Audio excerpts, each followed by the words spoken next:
Bom dia, irmãos. Paz seja convosco. Finalizando aqui agora essa primeira carta de Paulo aos Tessalonicenses, nesse capítulo 5, tá? Finalizando a carta aos Tessalonicenses, diz assim, versículo 1 a 11, resumidamente, bem resumidamente. Irmãos, relativamente aos tempos e às épocas, vós mesmos estáis inteirados de que o dia do Senhor virá como ladrão de noite.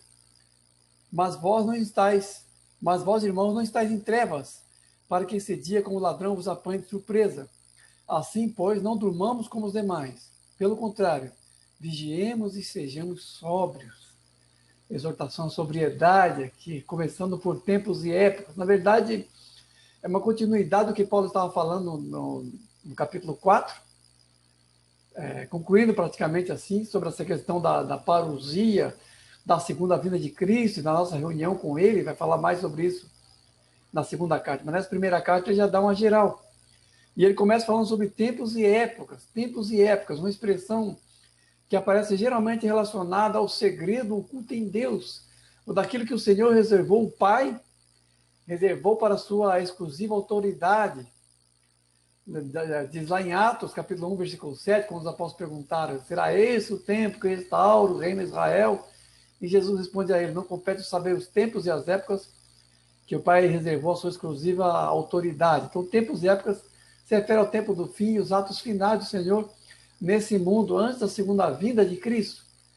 O que Jesus falou nos evangelhos foram apenas pistas. Guerras, rumores de guerras, epidemias, várias coisas acontecendo. Quando o vírus abominável da desolação no lugar onde deve estar, os que estiverem na Judéia fugem para os montes, os que estiverem no eirado não desçam para pregar algo na casa. Aí Jesus está se referindo à manifestação do anticristo. Vamos falar mais sobre isso nessa segunda carta de Paulo aos Tessalonicenses. Mas esses são fatos que antecedem a vida do Senhor e a nossa reunião com ele. Então, as exortações que aparecem aqui são exortações para que se viva com aquilo que se sabe, entendendo que o tempo final e definitivo está nas mãos do Senhor. O que nós sabemos são apenas sinalizadores, fatos que o Senhor nos diz que antecederão a sua vinda. Porque a vinda propriamente dita, como fala nessa palavra, nessa passagem, será como ladrão de noite, ou seja, será de improviso, será imprevista. Não é que será secreta, como alguns dizem, é secreta não, de surpresa, sem ninguém esperar. Por mais que hajam sinais, por mais que os sinais estejam acontecendo, o fato é que sobre o mundo esse dia virá como ladrão de noite, em um dia ignorado. Daí a exortação para se vigiar. Porque existe até uma expressão, paz e segurança, que aparece nessa passagem. Quando andarem dizendo paz e segurança, lhe sobrevirá repentina destruição. Dizendo justamente que as pessoas estarão apáticas perto da vinda do Senhor. Estarão em sensação de paz e segurança. Alguns falam que pode ser uma falsa paz trazida pelo anticristo depois de um período turbulento.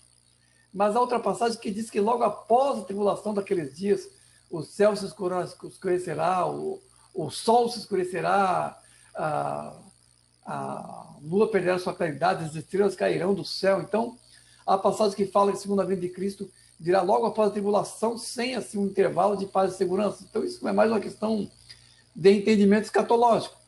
O fato é que o ser humano, sociologicamente, ele tem dois comportamentos diferentes. Isso é o ser humano de maneira geral. Se ele está sozinho e se vê diante de uma ameaça, ele se previne, ele se acautela diante daquela ameaça. Mas se ele está em um grupo maior de pessoas e a postura do resto das pessoas, ou da maioria das pessoas, é de uma certa indiferença, ele tende também a se acomodar. E há um trecho de um livro chamado Guerra e Paz, de Tolstói, Leon Tolstói, escritor russo, sobre as guerras napoleônicas, um romance ambientado nas guerras napoleônicas. E quando focaliza os dias anteriores à invasão da Rússia, Napoleão se dirigiu à Rússia, o povo, diante daquela ameaça, estava mais apático do que nunca.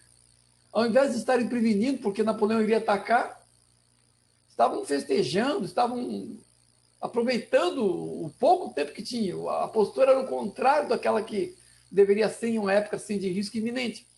E o Senhor Jesus disse que nos dias que antecederam ao dilúvio era assim também. As pessoas estavam comprando, vendendo, levando sua vida normalmente.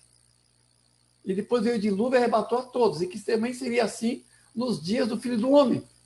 Também com relação ao Sodoma e Gomorra, o mesmo quadro de apatia generalizada, ao invés de prevenção. Esse será o quadro geral, as pessoas estarão em relativa paz e segurança e virá o fim repentinamente sobre eles, como um laço. Por isso que vem a advertência, não durmamos como os demais. Porque o contraste aqui da advertência de Paulo é a vigilância constante que o crente deve ter em contraste com a sonolência prevalecente no mundo por parte das pessoas que, apesar dos avisos, não atentam para esse grande dia que se aproxima. Então, isso é uma advertência para nós sobre a nossa vigilância, que nós devemos ter em conta, o que nós devemos levar em conta é isso. O que está envolvido nisso? A eternidade e a salvação eterna. Apenas isso está envolvido. Na nossa vigilância ou na nossa apatia, se nós, por um acaso, cometemos esse erro. Então, vigiemos e sejamos sóbrios, ao contrário do resto do mundo, que não atenta para esse dia que se aproxima. Depois do versículo 12 a 13, diz assim: agora, pois, vos rogamos, irmãos, que acateis com apreço os que vos presidem no Senhor e vos admoestam. Aqui vão aparecer mais, nesses versículos seguintes, exortações gerais de Paulo para aqueles que esperam a vinda do Senhor. Qual deve ser a postura geral do crente que espera a vinda do Senhor perante a igreja? Como deve ser a sua vida no corpo? Então, aqui no primeiro momento, ele fala para que se acate os líderes, que se tenha consideração com os líderes e com aqueles que vos admoestam, porque são pessoas que merecem honra pela responsabilidade que tem sobre as costas. Então, o crente deve evitar realmente assim, evitar ser tropeço, evitar murmurações, evitar aquilo que vá assim, causar cisões no meio da igreja. É certo que também a palavra de Deus diz, Paulo já falou antes, que as ovelhas devem evitar os lobos, evitar os maus obreiros, evitar os cães. Esses devem ser evitados. Mas, em relação ao líder que cumpre o seu dever, o líder que preside bem, esse merece toda a honra. E essa honra que se presta aos líderes é o contrário do individualismo, daquela coisa que a pessoa só pensa em si, né? E apenas valoriza a sua própria agenda, a sua própria individualidade, ao invés de ver aquilo que é melhor para o corpo. Porque a obrigação de cada ovelha é promover a paz na igreja, a promover a paz no corpo, começando pela honra aos líderes. Honra a quem honra, a palavra de Deus diz. Depois, continuando, versículo 14 e 15. Exortamo-vos também, irmãos, a que admoesteis os insubmissos, consoleis os desanimados, ampareis os fracos e sejais longânimos para com todos. Evitai que alguém retribua mal por mal. A vida no corpo traz um pressuposto de várias pessoas e situações. O que você representa em cada situação? O que você representa em cada tipo de pessoa que muitas vezes se encontram nas igrejas? Pessoas às vezes problemáticas, pessoas às vezes fracas, pessoas desanimadas, pessoas tristes, pessoas irritadas e rebeldes, críticas excessivamente. E o que você é nesse quadro? E o que você representa? As exortações gerais nesse ponto são exortações para que você seja um construtor de pontes, uma pessoa que vai realmente assim favorecer o crescimento e a renovação da igreja. Então, quando fala que admoestar os insubmissos, admoestar em amor os insubmissos, não incentivar, não se unir a ele em sua crítica, mas admoestá-lo em amor para que ele saia dessa disposição amarga, que pode muitas vezes assim crescer cada vez mais, e aquela igreja ter um Absalão no meio dele, uma pessoa que vai causar uma divisão e um problema. A carta aos Hebreus diz assim, que se tome cuidado para que não brote nenhuma raiz de amargura e muitos não sejam contaminados. Então, admoestar os submissos é prevenir que alguma raiz de amargura possa brotar no meio da igreja. É o papel da ovelha fazer isso, de interagir com seus pastores nesse sentido, de ser um pacificador no meio dos irmãos e preservar a unidade no vínculo da paz, como diz a palavra. Também diz para consolar os desanimados. É claro, as pessoas muitas vezes estão começando na fé, ou mesmo pessoas maduras na fé podem ser sujeitas a um período de desânimo, de tristeza, de apatia. E o papel da ovelha do crente aqui, do crente maduro, do crente firme, é de fortalecer essas pessoas e encorajá-las a continuar. De fortalecimento para as pessoas.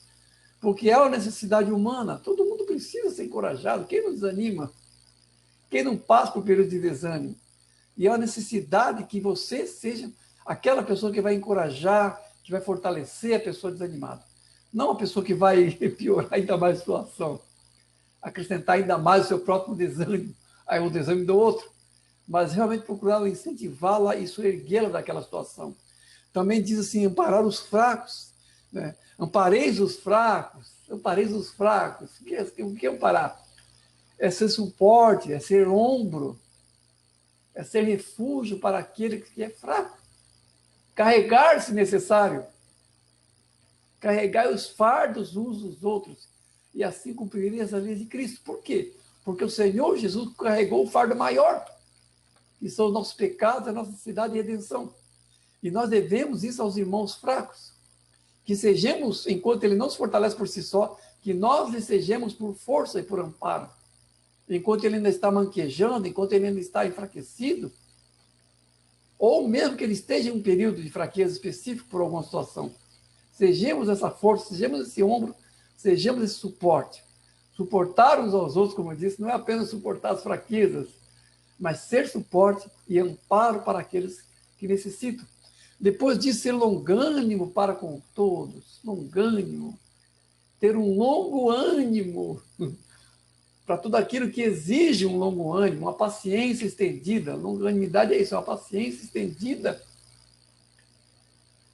por pessoas assim que demoram muitas vezes a entender, demoram muitas vezes, aquelas pessoas que começam e depois param, depois continuam. Não sei se vocês já discipularam alguém assim, já tiveram alguma pessoa que você está cuidando, que você está assim, trazendo para o Senhor, e a pessoa para, depois continua, depois para. Então, longanimidade é isso. Ter uma disposição assim, de uma paciência muito grande, uma paciência que persevera, uma paciência perseverante, até que a pessoa alcance realmente aquela firmeza. Longanimidade, uma paciência geral. Aqui não só com pessoas fracas, não só com pessoas desanimadas, com as pessoas principalmente, sim. Longanimidade é para os fracos e para os animados também. Mas, de maneira geral, assim, pessoas problemáticas, suportar realmente, assim, longanimidade envolve isso. Esperar e ter paciência. Esperar pelo irmão até que ele cresça. Esperar pelo irmão até que ele compreenda, muitas vezes, aquele assunto que para ele é difícil e que você já explicou não sei quantas vezes. Amém? Também, assim, cuidado para que ninguém retribua mal por mal. Não retribuir mal por mal, cuidado que ninguém retribua mal por mal. Romanos 12:20 fala sobre brasas acesas.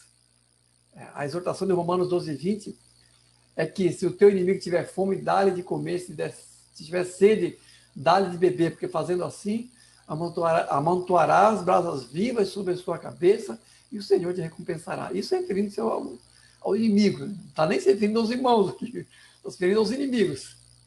Quanto mais os irmãos, quanto mais ao mal, muitas vezes provocado por um irmão imaturo, por um irmão problemático, por um irmão não quebrantado, quanto mais isso, não se deve retribuir mal por mal, mas com o bem.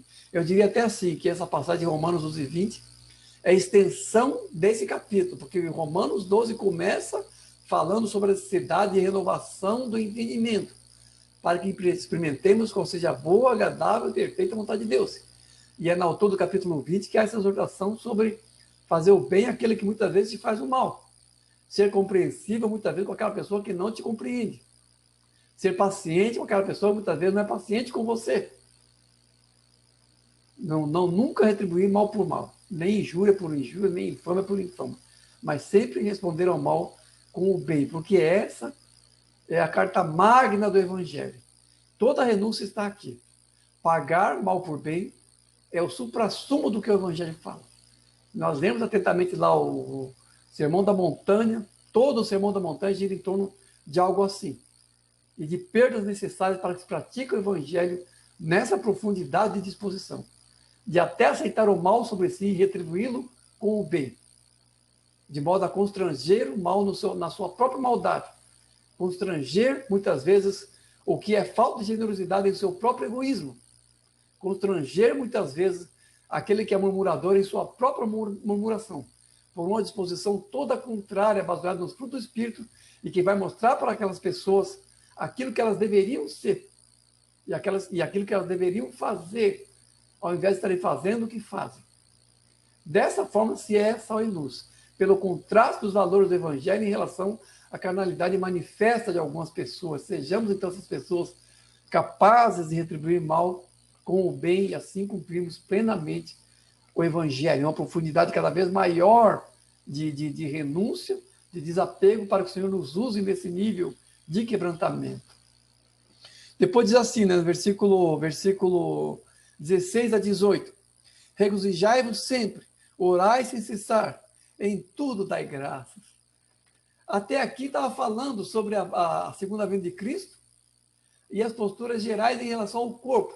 Aqui Paulo já desloca um pouco mais para exortações de cunho mais individual, é mais nós agora aqui.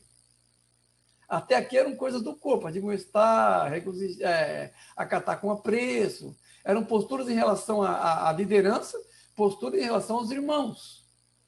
Agora são posturas pessoais. Nós, pessoalmente, devemos regozijar sempre, ou seja, ter uma alegria formada em nós, como fruto do Espírito. Alegria é fruto do Espírito. Que essa alegria seja formada em nós. Que nós entendamos, como dizem Neemias, a alegria do Senhor como a nossa força, que o Senhor realmente nos coloca essa alegria para possamos ser capazes de estar sempre alegres, por mais assim que nos venham tristezas, mas que a nossa disposição mais presente e mais assim impactante em relação às outras pessoas seja um regozijo sempre, uma alegria constante. Também diz para orar sem cessar. Por que orar sem cessar? Porque se nós intercedemos, se nós oramos, se nós assim colocamos os irmãos e a nós mesmos diante do Senhor, o fazemos em oração. Daí a necessidade de oração constante. Porque a oração é aquele momento em que você se consagra a Deus, em que você diariamente coloca diante do Senhor muitas vezes os seus problemas, muitas vezes as suas fraquezas, muitas vezes as suas tristezas, em súplicas perante Ele. E nessa mesma ocasião você também agradece a Ele, você também o louva, o bendiz por aquilo que Ele já tem realizado e te concedido. A oração sem cessar é isso. Uma necessidade diária de se colocar-se diante de Deus. E é nesse momento também que oramos uns pelos outros. E praticamos esse elo tremendo de comunhão que é a intercessão uns pelos outros. Porque a oração faz com que estejamos assim guardando-nos uns aos outros, faz com que estejamos criando assim uma malha de proteção do Senhor, dos seus anjos, do seu Espírito em torno de nós, pelos elos que nos unem em comunhão, os quais são fortalecidos pela fímbria da oração, pela graça de Deus que está nesse orar uns pelos outros. Depois no final diz, em tudo dai graças, em tudo dai graças. Ter um coração agradecido, saber ter um coração agradecido acima de tudo. Porque às vezes a gente falha, eu mesmo me vejo nessa falha, às vezes se questionando demais, se aborrecendo demais, mas temos que, acima de tudo, procurar ter um coração agradecido, acima de qualquer descontentamento, acima de qualquer aborrecimento que possamos ter, tenhamos um coração agradecido. Saibamos reconhecer aquilo que já nos foi dado. Olhemos para a nossa vida e divisemos aquilo que o Senhor já tem feito e já tem nos dado. Em tudo dai graça. Não é por tudo dai graça. Tem coisas que são lamentáveis, não dá para agradecer, não. Mas em tudo dai graça, no sentido assim, de fazermos da gratidão uma postura constante em nossa alma e em nosso coração. Dessa forma, reconhecer a boa mão de Deus em toda a nossa vida. Reconhecer que, acima de tudo, a boa mão de Deus tem nos ajudado, tem nos abençoado. Esse deve ser nossa disposição geral e o principal do nosso ânimo. Se regozijar sempre, orar sem cessar e em tudo dar graça. Tendo o coração agradecido acima de tudo. Depois no versículo 19, 22 diz assim, não desprezeis as profecias, julgai todas as coisas, retende o que é bom. Não desprezeis as profecias, julgai todas as coisas, retende o que é bom. Aqui já é uma exortação sobre, ainda no nível individual, né? mas é uma exortação sobre a maturidade de consciência. As coisas que se devem usar com critério e exame. Critério e exame. Aqui é uma exortação mais relacionada a cultivar maturidade de consciência. Principalmente isso. Primeiro não desprezeis as profecias.